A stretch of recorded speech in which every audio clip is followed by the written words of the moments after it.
Excavator দিয়ে ভেঙে ফেলা হচ্ছে ধানমন্ডি ৩২ নম্বরে বাড়িটি। সবশেষ তথ্য জানাতে সরাসরি যুক্ত হচ্ছেন সহকর্মী আলিমুজ্জামান সাফওয়ান। সাফওয়ান, এখনকার পরিস্থিতি কি আমাদের বিস্তারিত জানাবেন?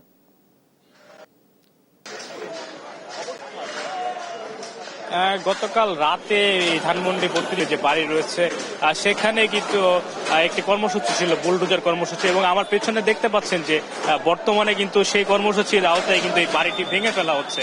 তো সর্বপ্রথম গতকাল রাতে এই যে প্রথম যে বুলডোজারটি আসে বাড়ির হাততালি দিয়ে একটি আনন্দ উচ্ছ্বাস প্রকাশ করছেন এবং তাদের মনের যে চাপা ক্ষোভ সেটিরই বহিঃপ্রকাশ বলে আমাদেরকে মন্তব্য করছেন তারা। তো আপনারা দেখতে পাচ্ছেন যে গতকাল রাত থেকে যে ভাঙার কাজটি চলছিল সেটি কিন্তু এখনো শেষ হয়নি। এখন আমরা দেখতে পাচ্ছি যে কিছু আগে আবার নতুন করে ভাঙা শুরু হয়েছে। তো এখানে কয়েকটি ভবন রয়েছে, আপনারা জানেন যে ডানে বামে এবং পেছনে কয়েকটি ভবন রয়েছে।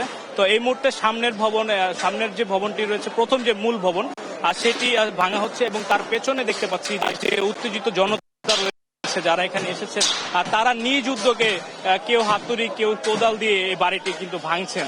এছাড়া আমরা যেটি দেখতে পেয়েছি যে অনেকেই বাড়ির ভেতরে যে মালামালগুলো ছিল সেগুলো সরিয়ে নিয়ে যাচ্ছেন, ভেঙে সেগুলো নিয়ে যাচ্ছেন।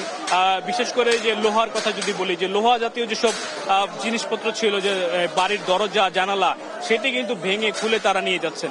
এবং বাড়ির ভিতরে কিছু পোড়া গাড়ি ছিল দেখতে পেয়েছি আমরা ৩২ নম্বর বাড়িতে। তো সেই গাড়িগুলো অংশ খুলেও যেখানকার যারা জনতা রয়েছে তারা কিন্তু এখান থেকে নিয়ে যাচ্ছেন। এছাড়া যেটি দেখতে পেয়েছি যে ধ্বংসস্তূপ থেকে যে লোহা চাল বের আসছে সেগুলো কিন্তু তারা নিয়ে যাচ্ছেন।